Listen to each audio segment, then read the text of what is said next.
Allahu i madhëruar tha në Kur'anin Kerim për ato të cilët çdo herë janë të pakt në mesin e popujve, por që sakrifikojnë shumë dhe flasin shumë me punën e tyre derisa të ekzistojë ai popull. E që te Allahu i madhëruar ato të cilët shpenzojnë qoftë nga pasuria e tyre, qoftë nga jeta e tyre diçka, nga se ka plot njerëz të cilët se kanë patur fatin, shikoni si po them, se kanë patur fatin të bien dëshmor, sepse të biesh dëshmor shahid te Allahu i madhëruar je gradat më të larta. Në sytë e njerëzve mund duket diçka e keqe dhe e dhimbshme, te Zoti i madhëruar je gradat më të larta. E çka kanë këto njerëz para Zotit? Ulaike yarjuna rahmetallahi wallahu ghafurur rahim. Këto njerëz kanë se të shpresojnë te Zoti i tyre. Pikërisht këto kanë arsye pse shpresojnë. Se ne po shpresojmë me gjëra të kota. Bëj këtë, bëj atë, haj se Zoti fal. Me çka shpreson asgjë s'ka. E pikërisht pra, këto pra shpresojnë pa patur një bazament shëndosh. E Allahu po thot për këto të cilët për hir të shoqërisë, për vlerat shoqërore, për dignitetin e popullit, për moralin e popullit, shpenzojnë diçka sepse ka njerëz kanë mbetur pa duar, pa këmbë, pa vesh dhe pasoj pa gjymtyrët e trupit, e që pastaj më e madhja e tyre klijojnë jetën. Ulaike yarjuna rahmetallah.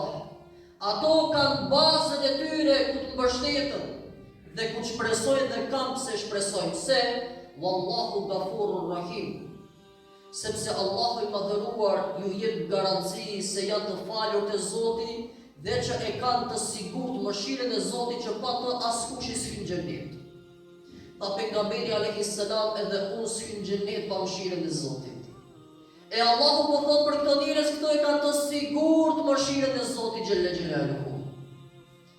Wala taqulu liman yuqtalu fi sabilillahi amwat bel ahya'u walakin la tash'urun.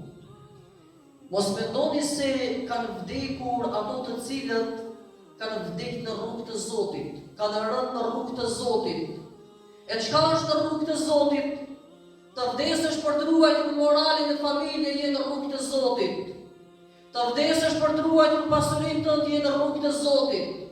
Të vdesësh për të ruajtur dinin, vatanin, të ruash nderin tënd je në rrugë të Zotit.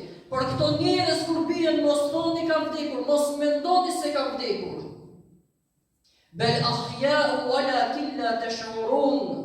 Ato janë të gjallë te Zoti i tyre duke u kënaqur, por ju s'mund ta kuptoni këtë o njerëz.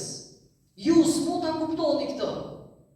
Allahu mëshiron familjen Jashari dhe mbar ato të cilët sadopak kanë sakrifikuar dhe kanë shpenzuar për mirën dhe vlerat e këtij populli ya Rabbi. Kurse ne i madhi Zot na vetë diesoft, që nëse nuk mund të shpenzojmë të sakrifikojmë, së paku punën e tyre dhe këtë popull e familjen tona me veprat tona të mos i turprojmë ya Rabbel Alamin.